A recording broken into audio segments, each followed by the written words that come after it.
Hey world, this JD here, y'all. Again with Redeemed Kings. Yeah, I know the location that I'm at is kind of different, but I wanted y'all to see something different, man. I want y'all to see that I'm free, baby. You outside. I'm free, baby. Yeah. So check this out, man. Today on Redeemed Kings, I'm gonna give it to y'all raw, like I always do, but I'm gonna get a little bit more explicit. I wanna give y'all some lowdowns on what went down in Cross City. Yeah, in Cross City. Cross City had money flowing through the tunnels, out of the tunnels, in the tunnels. They had everything going on. Anything that you had in the streets, you can get it on the compound with no problem. And I had it inside into everything, right? But the only reason why I didn't take that inside was because of my pops. I love my pops. But my pops, he was strung out on heroin. It was a lot of fathers in the 70s and 60s that got strung out on heroin. They thought they was pimps. They got strung out on heroin. So I always thought I had that seed in me, because of generational curses. So yeah, you know what I'm saying? I let that flow by. I let all of that flow by. I stuck with the ganja, the 6180. Everybody know what 6180 is. Yeah. But man, listen, I want to tell y'all a fascinating story. And I think this story gonna touch y'all hearts too. You know what I'm saying? It was a story about a real killer at Cross City. You know what I'm saying? This dude, he was a good dude though. How can you be a killer and a good dude? I guess later in these episodes we'll get around to that. But this dude was a good, y'all out there that been in this here, y'all feel me when I say a good dude, man. He was a good dude. But he used to get at cats. He used to whoop them. He used to whoop them good for righteous things. You know what I'm saying? You couldn't go against what this dude had going on. But one day, man, he got into a squabble with a dude. And when he got back to the dorm, his nose was bleeding, so we thought everything was good. Okay, man, you just let the man tap you in your nose, you bleeding. But he said, man, it felt kind of different. So I'm like, what you mean kind of different? He was like, man, like walk the medical different. So I told him, man, listen, what you got to lose? Go up to medical. Go see what they're gonna say about you, right? Medical in the chain ain't up but $5. We ain't got all the stuff that they got out here. Healthcare is outrageous out here. Y'all know what I'm talking about. But anyway, my dog took the trek to medical. He took the trek to medical, right? When he get to medical, the nurses, they take him through his vitals and whatnot. And then they sent him back to the dorm with some ibuprofen, told him he's straight. Hold his nose up, it's just bleed. Guess what? My man never woke up. My man died in the sleep, man. We seen the stretchers pulling him out. Real cool cat, man. Died in the sleep. It let me know that, people ain't coming home, man. Everybody that is in prison, they think that one day they gonna come home. Everybody don't go home. I done seen some dudes actually die in prison. I had a homeboy, man. Listen, this dude was white. Real cool dude. You know why he was a cool dude, man? Because he was the radio man.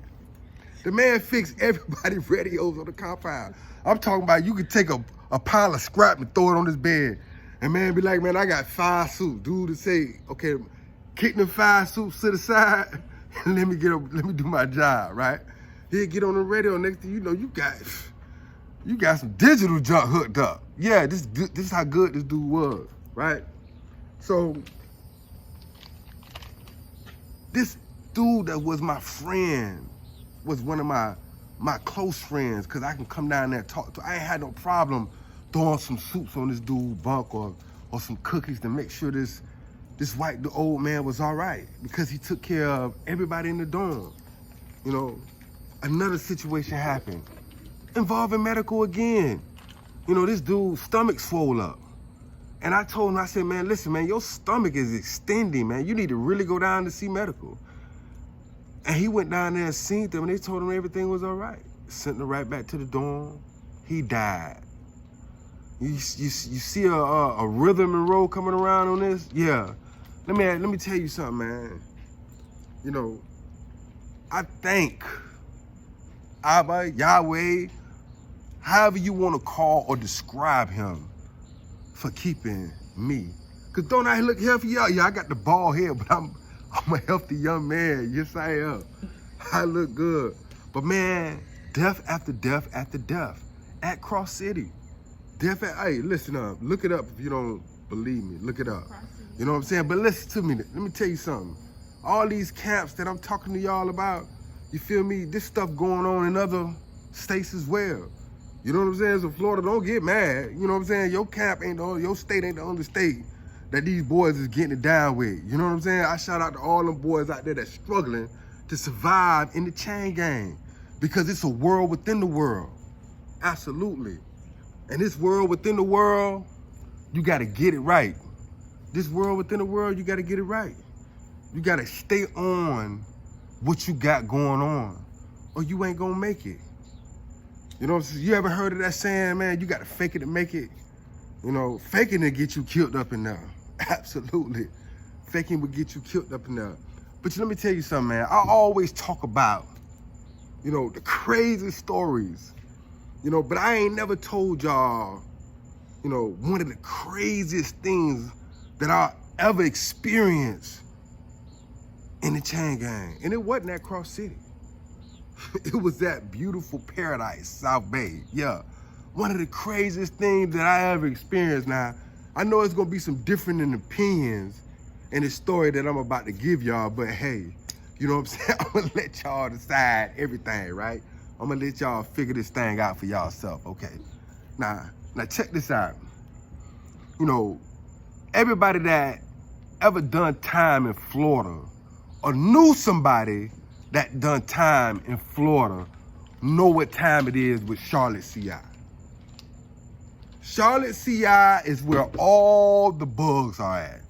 All the bugs is at Charlotte CI. And the Department of Corrections had the nerve to let one of their bugs slip through and come this way. And this bug ended up in my cell. Yeah, my cell. You know what I'm saying? My cell. He ended up in my cell. Now, you know, when the dude first got to the camp, you know what I'm saying? I'm telling the dude, I'm looking at him, I'm like, listen, excuse me, y'all, let me widen this up a little bit. Okay, there we go. You know, but I'm doing this on my own today. But anyway, you know, as soon as I got, you know, this dude got to my room, you know, I let him know about the camp, man. There's girls everywhere. It's sweet, man. I got money. I got stuff going on. I can look out for you. I can hook you up. And he was like, yeah, I could tell something was wrong with this cat, though, because his eyebrows real bushy. You know what I'm saying? He was high yellow, but he was one of them high yellow dudes that you know that's crazy. You know what I'm saying? So, you know, I gave the dude the scoop. I let him know I wanted to bring him in. Now, listen, man, this dude was about 6'4", and he was ripped to the teeth. I'm talking about muscles everywhere. You feel me? Muscles everywhere. So I'm checking out the dude because I got a little, you know, I got some muscles myself. But I ain't had what this dude had. Now check this out. This is what I'm finna get to. Now, it's about 2 o'clock in the morning, right? I say 3. Something wake me up. So I'm like, I'm coming up out my sleep. You know what I'm saying? I feel and hear movement. Dudes in the chain gang, you know what I'm talking about when you feel and hear movements. So I'm feeling and hearing these movements. So, you know, I'm under my covers like this here, and I peek down. You ain't gonna believe what I saw. Really, I'm embarrassed to let y'all even know this here. But you know what? I gotta give it to you raw because that's my character. This dude was baby oiled down, butt booty naked, dancing on the floor, not on the floor, dancing in front of the door with a Walkman on. I'm talking about just moving. I'm talking about when I'm looking at him, all I can see is his muscles flexing in his back and all this stuff. So I don't know what to think. I'm blown, y'all, I'm blown. So I'm like, I know this cat ain't trying. I mean, I'm going through all kind of emotions. You know, I need to get up, whoop this dude. I'm a thug, all this other stuff. So I'm looking at this dude. I mean, I know this dude ain't trying me. But you know what? I came to my senses, y'all. You know what I'm saying? The first thing that I understood is that this dude is 6'4", with all these muscles, right? So, on top of that, this dude is covered in baby oil. I'm talking about some real Diddy junk, you know what I'm saying? This joker here is covered in baby oil. So I'm thinking like, okay, I can get up and I can swing on this joker, but when I have to wrestle, this nigga, excuse me, French, I'm gonna have to go back at it. This cat is butt naked and he baby oil down. Now what I'm gonna do about that? I got 3 choices to make. Either I can either go back to sleep, get up and confront this dude, or just live with this for the rest of my life.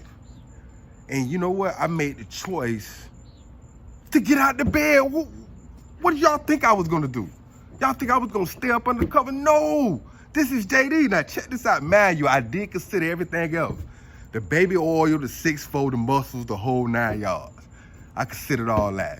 So when I stood up, I was like, man, what you doing? He said, Jip, man, you need to sit back down. I sat down on the bed. I sat down on the bed, y'all. Yes, I did. I did that. You know what I'm saying? I thought about that over the years too, man, because I ain't never sat down on no more beds, no more. But anyway, dude said, man, Jip, you need to sit down back on the bed. So I'm looking at the dude and I understood quickly what he was doing. I know everybody know what gunning is. So he was waiting for the officers to rotate around and he was gonna be gunning them down, dancing so they could see his muscle. I was like, man, listen, man, why don't you wait until the morning you do some of this where I ain't in the cell and all this stuff here. And he was like, man, why you messing up my groove, man? You in my way, all this other stuff, you know what I'm saying? So I'm ready to bust the dude's head wide open. I ain't gonna even lie to y'all. You know what I'm saying? Somehow I was able to get the dude in this bed, you know what I'm saying? And morning came. Nah, I'm gonna let y'all know something, man. I did all this time. I ain't no snitch. But I went to the sergeant and got that nigga out my room. I darn sure did that. I went to the police and got him out my room. I definitely did that. I definitely did that. Quote me on that. He was out of there. And guess what? After that, they came and got him and sent him back to Charlotte. So that was a test for me. That was a big test for your boy. And I passed it with flying colors because I had a goal to keep. Yeah, me. I had a goal to keep. I was trying to redeem something. And you know what I was trying to redeem? I was just trying to redeem my life. And the only problem with that, y'all, is that I didn't even know it. I didn't even know that the decisions that I was making at the time was the key that was opening the doors for me. So this is my gift to people that don't understand their trials and tribulations. People run away from their trials and tribulations. They scream and they ask, why? Why? Because all of us in prison, we did the same thing. Some of us asked it without tears and some of us asked it with tears. Yeah, we did that. The thugs too, the dudes that had them big choppers with them extendos, yeah, they cried in there too. They might not tell you to your face, yeah, but we know. Oh, we know. Yeah, we know. But anyway, everything that you got inside of you, in your mind, in your heart, in your soul, extends from the things that you go through in this life. I'm who I am because of my trials and tribulations. And just because you go through trials and tribulations, that don't mean that you ain't no man. Just because you fall short in some things, that don't mean that you ain't no man. There's some things out here in this life, y'all, that we just can't control. We got no control of. But I know somebody who do. But we gonna get through that. Absolutely, we gonna get through that. I want y'all to know that, time is a little short, it's getting dark out here. But this episode ain't over. We gonna cut back. You feel me? Yeah, JD. Redeem Kings.